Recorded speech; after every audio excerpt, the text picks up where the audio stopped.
Oral placement തെറപ്പിയെക്കുറിച്ച് നിങ്ങൾ parents എത്ര പേർക്കറിയാം? പലപ്പോഴും പാരൻസ് പറയുന്ന ഒരു കൺസേൺ ആണ്, തെറപ്പി നന്നായി ചെയ്യുന്നുണ്ട്, സ്റ്റിൽ സ്ട്രോയിലൂടെ വലിച്ചു കുടിക്കാനും നമ്മൾ പറയുന്ന സൗണ്ട്സ് അനുകരിക്കാനും വേർഡ്സ് കൂടുതലായി ഇമിറ്റേറ്റ് ചെയ്യാനും ചവച്ച് കഴിക്കാനും ഒക്കെ കുഞ്ഞിന് ബുദ്ധിമുട്ടുണ്ട് എന്നുള്ളത്. ഇത് പലപ്പോഴും ഒരു കൺവെൻഷണൽ തെറപ്പിയിലൂടെ മാത്രം അച്ചീവ് ചെയ്യാൻ സാധിക്കണമെന്നില്ല. ഈ സമയത്താണ് നമ്മൾ ഓറൽ പ്ലേസ്മെന്റ് തെറാപ്പി ട്രൈ ചെയ്യേണ്ടത്.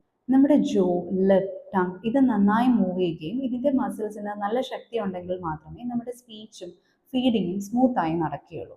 ഓറൽ പ്ലേസ്മെന്റ് തെറാപ്പി എന്ന് പറയുന്നത് കൃത്യമായിട്ടുള്ള എക്സസൈസസ് സ്പെസിഫിക് ടൂൾസിലൂടെ ചെയ്ത് കുഞ്ഞുങ്ങളുടെ ഓറോ മോട്ടോർ അവയർനെസ് ഇംപ്രൂവ് ചെയ്യുക, അതുവഴി അവരെ ചവയ്ക്കാനും സ്ട്രോയിലൂടെ വലിച്ചു കുടിക്കാനും ബ്ലോ ചെയ്യാനും ഒക്കെ പഠിപ്പിക്കുക എന്നുള്ളതാണ്. ഇത് ലിപ്സിൻ്റെയും ടങ്ങിൻ്റെയും ജോയുടെയും സ്റ്റെബിലിറ്റി, സ്ട്രെങ്ത്, കോർഡിനേഷൻ ഇതൊക്കെ ഇംപ്രൂവ് ചെയ്യാനായിട്ട് സാധിക്കുന്നു.